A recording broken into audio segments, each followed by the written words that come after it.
روز پرزیدنت جمهوری تاجیکستان و سالگرد اجلاسه 16 شورای عالی جمهوری تاجیکستان را ساکنان ناحیه به نام میر سعید علی حمدانی با روحیه بلند ادانه و مورد استفاده قرار دادن یک قطار انشاءات‌های جشنی استقبال گرفتند. در این روز در مرکز ناحیه بینای کمیته اجرایی حزب خلقی دموکراتیک تاجیکستان رسما گشوده شد. بینای مذکور از دو آشیانه عبارت بوده دارای 5 حجره کاری میباشد. ساختمان بنا ماه فوریه همین سال شروع گردیده ساختمانچیان آن را با صفت بلند و پیش از مهلت به استفاده دادند. در ساختمان بنا ساکنان سخاوتمند ناحیه صاحبکاران و حزبیان سهم گذاشتند. در افتتاح بنا رهبریت کمیته اجرایی حزب خلقی دموکراتیک تاجیکستان در ولایت ختلان و رئیس ناحیه اشتراک نمودند.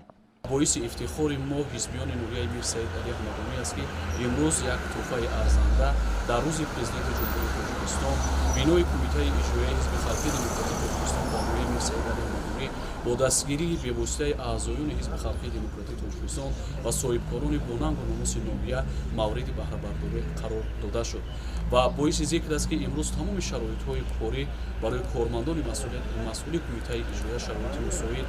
که به طور زمان معاصر ساخته شده است مورد استفاده قرار داده شد و شرایط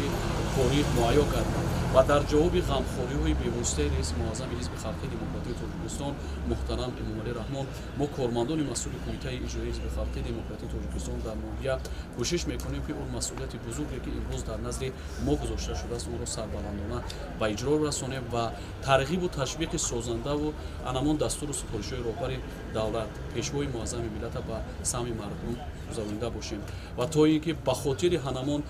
برای وحدت ملی صلح و آرامی ثبات سیاسی سازندگی و بنیادکاری رشد استوار اقتصادی و زندگی شایسته مردم که این پیش از همه دستور و سفارش‌های رهبر دولت است به سهم مردم و به سهم هنمان تشکیلات‌های ابتدایی حزبی و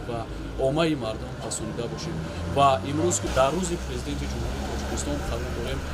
خواهان اون هستیم که همیشه تاجیکستان ما زیر سیاست سازنده و بنیادکارانه پیشوای معظم ملت محترم امامعلی رحمان با انمان نیت‌های سازنده و نیکی که رهبر عالی سیاسی کشور دارد بازم خوبتر و بهتر گردد و در جامعه جهانی مشهور شود.